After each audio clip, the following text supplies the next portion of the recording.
매일 성경과 함께하는 오늘의 큐티 시간입니다.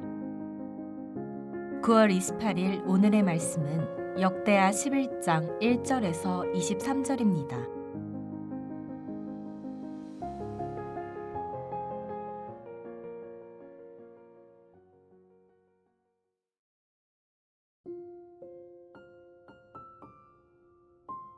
르호보암이 예루살렘에 이르러 유다와 베냐민 족속을 모으니 택한 용사가 18만 명이라. 이스라엘과 싸워 나라를 회복하여 르호보암에게 돌리려 하더니 여호와의 말씀이 하나님의 사람 스마야에게 임하여 이르시되 솔로몬의 아들 유다 왕 르호보암과 유다와 베냐민에 속한 모든 이스라엘 무리에게 말하여 이르기를 여호와께서 이같이 말씀하시기를 너희는 올라가지 말라. 너희 형제와 싸우지 말고 각기 집으로 돌아가라. 이 일이 내게로 말미암아 난 것이라 하셨다 하라 하신지라. 그들이 여호와의 말씀을 듣고 돌아가고 여로보암을 치러 가던 길에서 되돌아왔더라.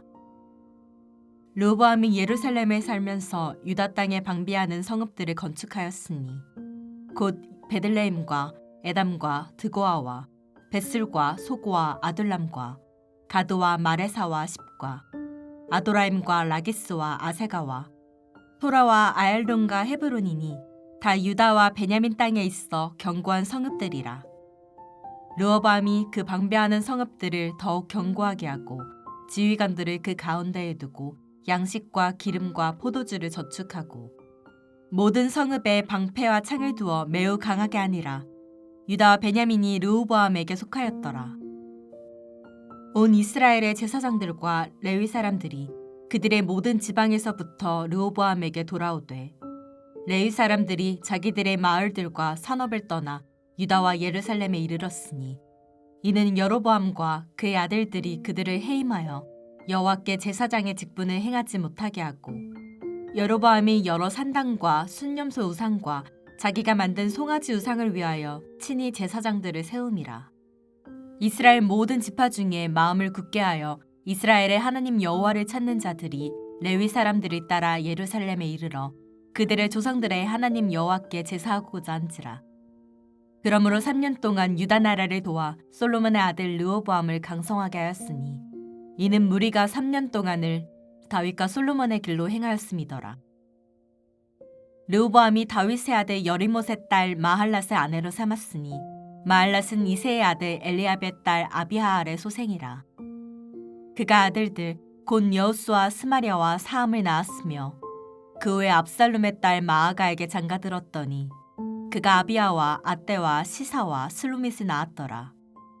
르호보암은 아내 18명과 섬 60명을 거느려 아들 28명과 딸 60명을 낳았으나 압살롬의 딸 마아가를 모든 처첩보다 더 사랑하여 르호보암은 마아가의 아들 아비야를 후계자로 세웠으니 이는 그의 형제들 가운데 지도자로 삼아 왕으로 세우고자 함이었더라. 르호보암이 지혜롭게 행하여 그의 모든 아들을 유다와 베냐민의 온 땅 모든 견고한 성읍에 흩어 살게 하고 양식을 후히 주고 아내를 많이 구하여 주었더라. 안녕하세요, 독자 여러분. 오늘의 매일 성경 본문은 역대하 11장 1절에서 23절 말씀입니다.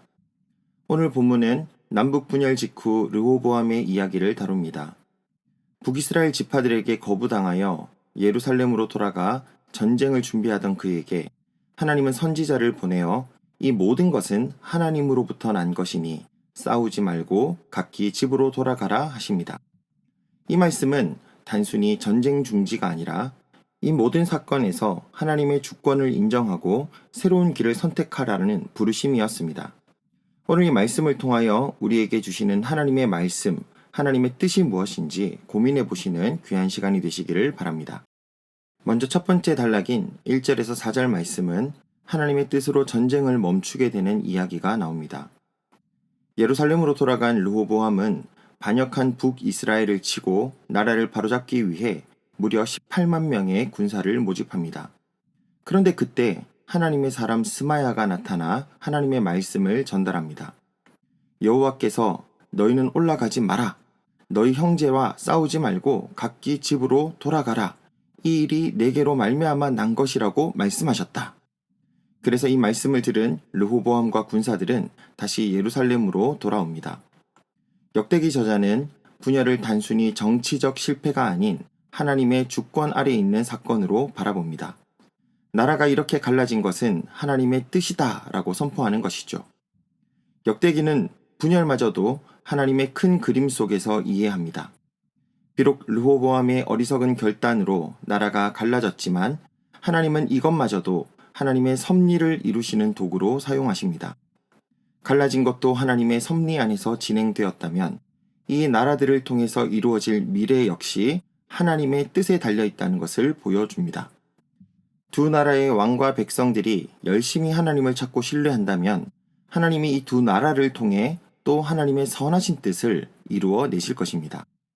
결국 이 말씀을 듣고 전쟁을 포기하고 돌아간 르호보암의 선택은 전쟁을 단순히 피한 것이 아니라 하나님의 주권을 인정하는 신앙적 선택이었습니다. 내가 이해할 수 없고 납득할 수도 없는 상황에서 하나님께 순종하는 선택을 하고 있습니까? 실수와 실패 속에서도 주권적으로 역사하시는 하나님의 뜻을 바라보며 그분을 찾는 선택을 하고 계시나요? 내 뜻대로 해답을 찾았지만 기꺼이 하나님의 말씀을 듣고 돌이킬 수 있나요? 두 번째 단락인 5절에서 12절 말씀에서는 유다를 요새화시키는 르호보암의 모습이 나타납니다.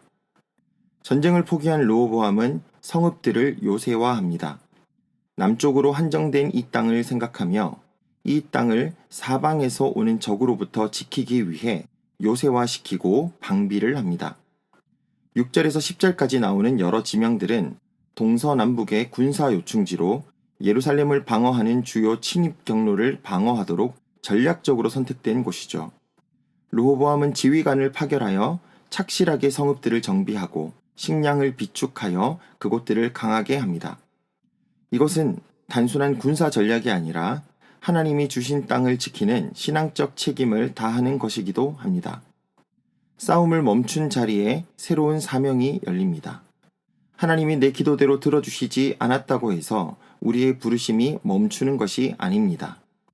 내 뜻이 아니더라도 하나님이 열어주신 대안적 사명에 충실하게 참여하여 순종하는 것이 바로 올바른 백성의 자세입니다. 오늘 우리는 어떻게 살아가고 있습니까? 내 생각과 다른 상황이 왔을 때 그곳에서 부르신 주님의 뜻을 생각하며 착실하게 그 뜻을 따라가는 계획을 세우고 순종하고 있습니까? 세 번째 단락인 13절에서 17절 말씀은 제사장과 레위인들의 이주 모습을 보여주고 있습니다. 북이스라엘은 우상 숭배로 나아갔습니다. 열왕기를 보면 여로보암은 자신에게 주어진 하나님의 기회를 버리고 베델과 단에 송아지 제단을 세우고 그것을 하나님이라고 믿게 합니다. 뿐만 아니라 율법대로가 아니라 자신의 입맛에 맞는 제사장들을 세우죠.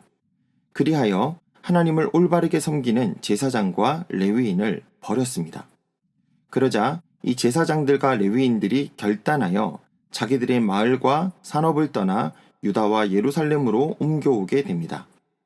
더 나아가 하나님을 찾는 경건한 백성들도 이들을 따라 자신의 기업을 포기하고 남쪽으로 넘어오게 됩니다. 13절에 돌아오되라고 하는 단어는 원래 어떤 입장에 서 있다 혹은 그 편에 서다라는 뜻입니다. 그리고 이들이 올 때 16절에 보면 마음을 굳게 하여 왔다고 말씀합니다.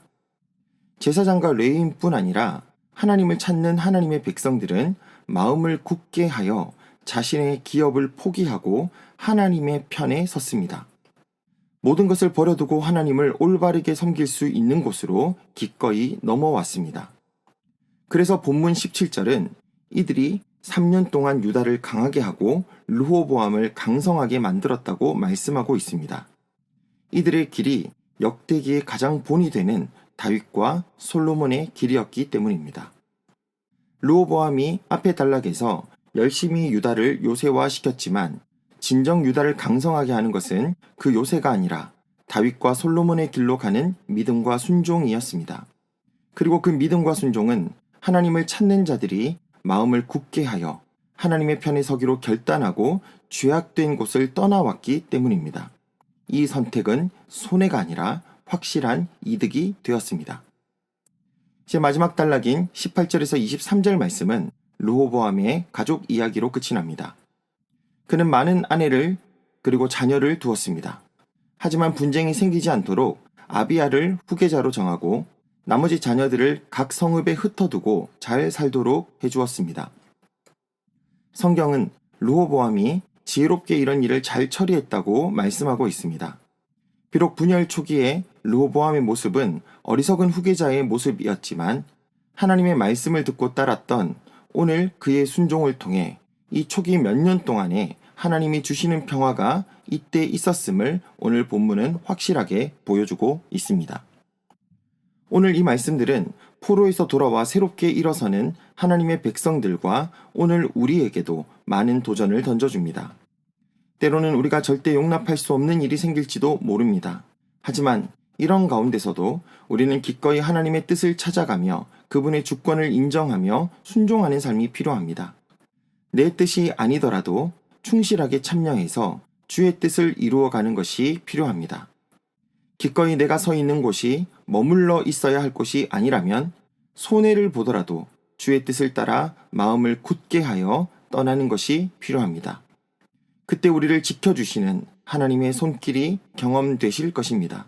내가 만드는 샬롬이 아니라 주님이 주시는 평안이 있을 것입니다. 오늘도 기꺼이 주님을 찾아 주님을 선택하고 주님의 말씀에 순종하는 모든 독자님들이 되시기를 주님의 이름으로 축원합니다. 사랑의 하나님 아버지, 오늘 말씀을 통해 싸움을 멈추게 하시고 당신의 주권을 인정하는 것이 참된 길임을 가르쳐 주셔서 감사합니다. 내 뜻이 무너질 때에도 여전히 주님이 모든 것을 다스리시며 불순종조차도 선을 이루는 도구로 사용하심을 믿습니다. 주님, 우리가 싸움을 멈춘 이 자리에 성전을 세우는 삶을 살게 하여 주시옵소서. 나의 힘과 계획이 아니라 말씀과 기도로 든든해지는 삶이 되게 하여 주옵소서. 또한 하나님을 찾는 무리처럼 마음을 굳게 하여 하나님의 편에 서기를 주저하지 않게 하시고 손해를 감수하더라도 예배와 순종의 길을 택하게 하여 주옵소서. 우리의 가정을 세우시는 하나님, 믿음의 세대를 이어가는 가정으로 살게 하시고 주께서 주시는 참 평안을 누리게 하여 주시옵소서. 오늘 하루도 내가 만드는 평안이 아니라 주께서 허락하시는 샬롬 속에 거하게 하여 주시옵소서. 예수 그리스도의 이름으로 기도하옵나이다. 아멘.